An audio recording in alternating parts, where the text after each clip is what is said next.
दोस्तों, PSU sector से दो बैंक ऑलवेज इन्वेस्टर्स के रडार में रहते हैं। इनका नाम तो आपको जरूर पता होगा, फिर भी एक बार बताना सही रहेगा। ये दोनों बैंक्स है स्टेट बैंक ऑफ इंडिया यानी कि SBI and the other is the bank of Baroda. SBI का शेयर्स ने हाल ही में इन्वेस्टर्स को अच्छी खासी रिटर्न दिया है, मगर द बैंक ऑफ बड़ौदा जिसमें बहुत सारे लोगों का भरोसा है, यहाँ देखने की बात यह है इस बैंक का शेयर से इन्वेस्टर्स क्या उम्मीद रख सकते हैं। इस वीडियो में हम बात करेंगे बैंक ऑफ बड़ौदा के शेयर्स एंड इट्स टारगेट के बारे में। बात ऐसी है कि रिसेंटली देश के एक दिग्गज securities and equity analysis firm ने बैंक ऑफ बड़ौदा के रेटिंग हाई किया है और इस बैंक के शेयर के लिए एक मीडियम टर्म टारगेट भी तय किया है। दोस्तों, लगभग हम सबको आजकल बहुत जल्दी होती है। हम चाहते हैं कि सीधा स्टॉक का नाम बताओ और उसका टारगेट बताओ, मैं जाकर डायरेक्ट उस स्टॉक में इन्वेस्ट करता हूँ और कल अगर स्टॉक में नुकसान हो तो फिर आके आपको ही जिम्मेदार ठहराता हूँ। इक्विटी मार्केट का अप्स एंड डाउन्स एग्जैक्टली पता लगाना किसी के बस की काम नहीं है मेरे दोस्त। कौन सा कंपनी का स्टॉक कहां तक जाएगा,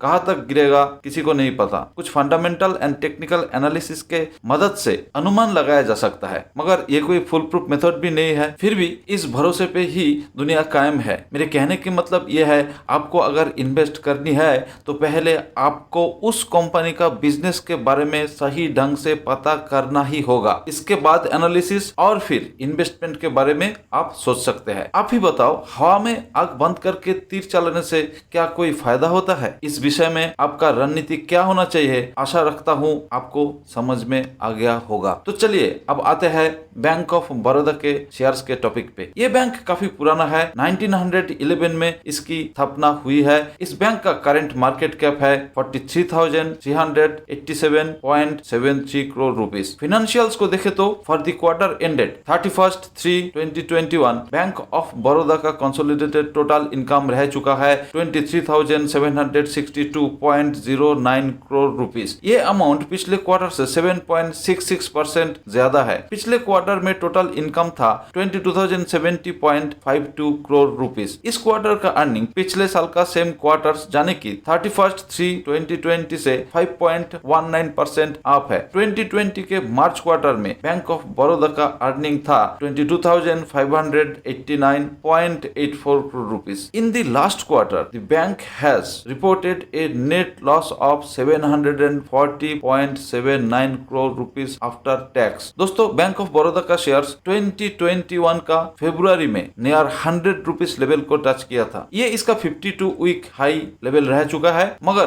बाद के समय में शेयर प्राइस इसका मीडियम सपोर्ट यानी कि 64 रुपीस के लेवल पे आ पहुंचा था। आजकल बैंक ऑफ बड़ौदा का शेयर का प्राइस एक रेंज बाउंड पैटर्न में चल रहा है, क्योंकि 78 से 86 रुपीस के बीच में ये शेयर लगातार अप डाउन कर रहा है। यहाँ देखने की बात यह है कि काफी सारे अटेम्प्ट्स के बाद भी इसका शेयर प्राइस 85 रुपीस के लेवल को क्रॉस नहीं कर पाया है, मगर स्टॉक में फ्रेश बाइंग मोमेंटम के चलते 78 रुपीस के लोअर बैंड लेवल पे एक सपोर्ट बना चुका है ये स्टॉक। इंडिया का एक renowned securities analysis and investment firm ने बैंक ऑफ बड़ौदा का टारगेट 102 रुपीस रखी है। ये टारगेट प्राइस अगले 3 मंथ में अचीव हो सकता है, ऐसा ही बताया गया है। बैंक ऑफ बड़ौदा का मार्च 2021 क्वार्टर में लॉस का कारण है ज्यादा टैक्स पेमेंट करना। इसमें promoter share holding as of the fourth quarter ended on March 31, 2021 में है 63.97%, FIIs held 6.89%,